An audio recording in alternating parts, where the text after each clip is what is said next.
बचपन TV pockets.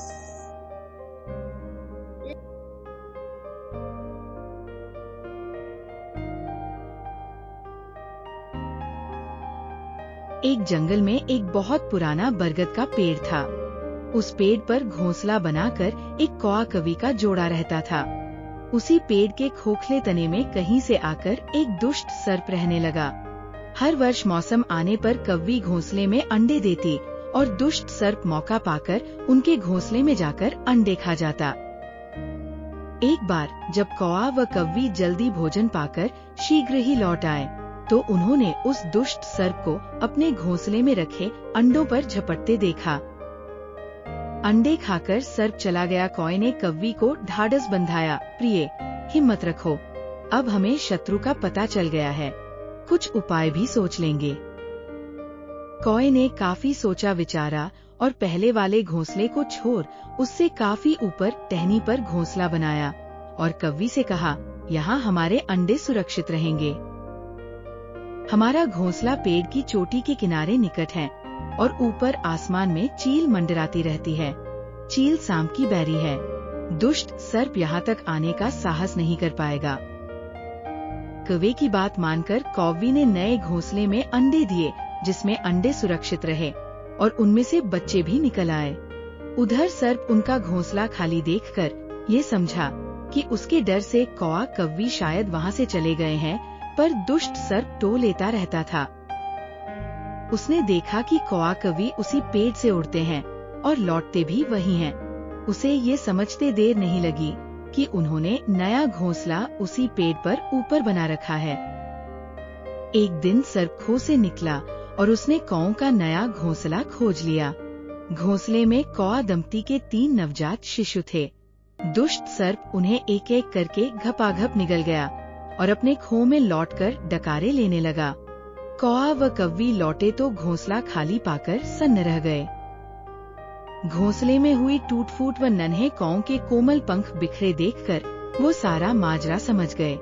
कव्वी की छाती तो दुख से फटने लगी। कव्वी बिलख उठी, तो क्या हर वर्ष मेरे बच्चे सांप का भोजन बनते रहेंगे? कौआ बोला, नहीं, ये माना कि हमारे सामने विकट समस्या है, पर यहाँ से भागना ही उसका हल नहीं है। विपत्ति के समय ही मित्र काम आते हैं। हमें लोमड़ी मित्र से सलाह लेनी चाहिए। दोनों तुरंत ही लोमड़ी के पास गए। लोमड़ी ने अपने मित्रों की दुख भरी कहानी सुनी। उसने कौआ तथा कव्वी के आंसू पोंछे। लोमड़ी ने काफी सोचने के बाद कहा, मित्रों, तुम्हें वह पेड़ छोड़कर जाने की जरूरत नहीं है। मेरे दिमाग में एक तरकीब है, जिससे उस दुष्ट सर्प से छुटकारा पाया जा सकता है। लोमड़ी ने अपने चतुर दिमाग में आई तरकीब बताई। लोमड़ी की तरकीब सुनकर कौआ कव्वी खुशी से उछल पड़े। उन्होंने लोमड़ी को धन्यवाद दिया और अपने घर लौट आए। अगले ही दिन योजना अमल में लानी थी। उसी वन में बहुत बड़ा सरोवर था। उसमें कमल और नरगिस के फूल खिले रहते थे। हर मंगलवार को उस प्रदेश की राजकुमारी अपनी सहेलियों के साथ वहां जल क्रीड़ा करने आती थी। उनके साथ अंगरक्षक तथा सैनिक भी आते थे। इस बार राजकुमारी आई और सरोवर में स्नान करने जल में उतरी तो योजना के अनुसार कौआ उड़ता हुआ वहां आया। उसने सरोवर तट पर राजकुमारी तथा उसकी सहेलियों द्वारा उतार कर रखे गए कपड़ों व आभूषणों पर नजर डाली। कपड़े के ऊपर राजकुमारी का प्रिय हीरे व मोतियों का विलक्षण हार रखा था। कौवी ने राजकुमारी तथा सहेलियों का ध्यान अपनी ओर आकर्षित करने के लिए काम का शोर मचाया। जब सबकी नजर उसकी ओर घूमी तो कौआ राजकुमारी का हार चोंच में दबाकर ऊपर उड़ गया। सभी सहेलियां चीखी, देखो देखो, वह राजकुमारी का हार उठाकर ले जा रहा है। सैनिकों ने ऊपर देखा तो सचमुच एक कौआ हार लेकर धीरे धीरे उड़ता जा रहा था। सैनिक उसी दिशा में दौड़ने लगे।